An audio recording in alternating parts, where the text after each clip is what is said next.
Welcome to this rapid revision session on the Domesday Book. Here we can see a small section of the Domesday Book. It happens to be for my hometown of Torrington in North Devon.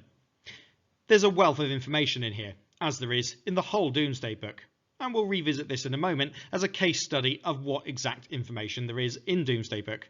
But let's get some context first. At Christmas of 1085, following discussions with his advisers, William ordered a survey of England. Men were sent to investigate the land holdings of each shire, who held what land, what taxes they owed the king, and whether they could pay any more. When the results of this survey were written up, the result was the Domesday Book. Let's have a look at what the Anglo-Saxon Chronicle for 1085 says about the Domesday Book and how the data for it was collected. The king sent his men over all England into every shire and had them find out how many hundred hides there were in the shire, or what land and cattle the king himself had in the country, or what dues he ought to have in 12 months from the shire. Dues in this case means geld or taxes. Also, he had a record made of how much everybody had who was occupying land in England, in land or cattle, and how much money it was worth. Just an aside, they keep on going on about cattle because they were so valuable at this time. In fact, for some people, your wealth was literally measured in cattle. The modern English word fee, as in to pay a fee, comes from feoch, the Old English for a cow. So what use did William get out of this? Let's have a look at the example of Torrington in 1086.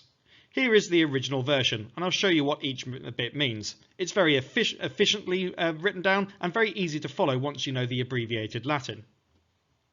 The same Odo of Gamelin, who's a Norman landowner, holds Torrington.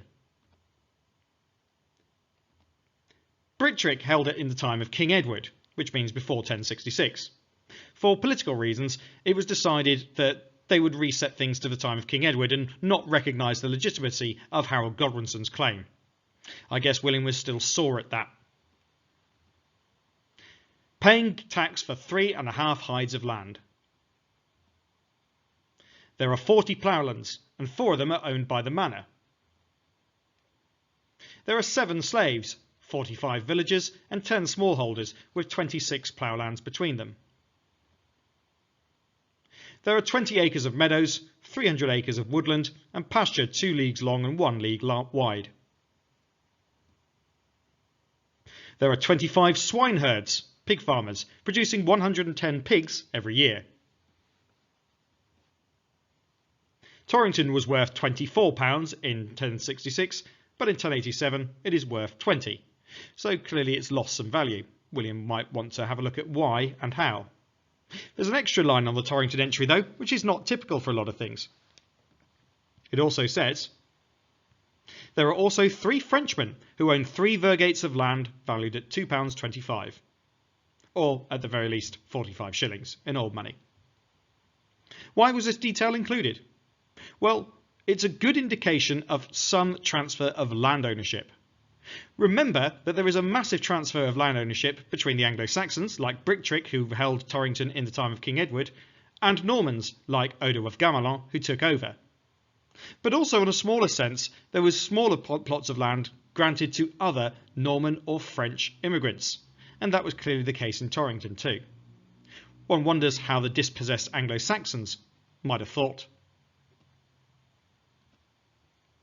So despite how it seems, Torrington here was quite rich. It was big and important for the time. Ploughlands, virgates, leagues, hides and acres were all units of land size. For example, 1 ploughland was the area that 1 plough team could plough in 1 day. £24 was more like £70,000 in today's money, although it's very difficult to have an equivalent. You could buy an awful lot of bread for £70,000, couldn't you? So why did William order the Domesday Survey? Some of the reasons are legal, some military, and some are financial. Let's take them one at a time. The Domesday Book solidified Norman legal ownership of the land. Many Saxons had lost their land, and Domesday settled who owned what. It showed that the Normans had almost completely taken over England. The survey was done with transparency. People witnessed the process, and representatives of each hundred contributed. This settled many legal disputes and strengthened William's claim to be a strong and just ruler. In 1085 and 1086, England was under the threat of Danish invasion. Although in the end it never came, William wanted to be prepared. Thousands of soldiers were brought from Normandy to England, and William wanted to know what resources were at his disposal in terms of the sizes of settlements, how many animals, and how much food they could provide. Consider the swine herds listed in Torrington. 110 pigs could probably feed quite a few soldiers. It might also be used to give a view of how many soldiers William might be able to call up to the army. Remember that even in Saxon times, people were expected to provide soldiers for the army. And also to ensure loyalty, some of William's tenants-in-chief paid less tax than they otherwise would. It seems William was considering reversing this and trying to find out how much more tax money he could raise. There were heavy geld taxes in 1084 and 1086. The Domesday Book was organised with each settlement organised by shire or county and by the tenant in charge. It gives an at-a-glance look at who held which land, how much they paid in tax, and how much more in tax might be gained. What is meant by this is that the organisation of a Domesday Book suggests that tax is a major issue here. It's not done geographically, it's done by who owns what land and therefore who's paying what tax to the king. The final points are: the Domesday Book was a survey of all the land holdings in England, ordered in 1085 and completed in 1086.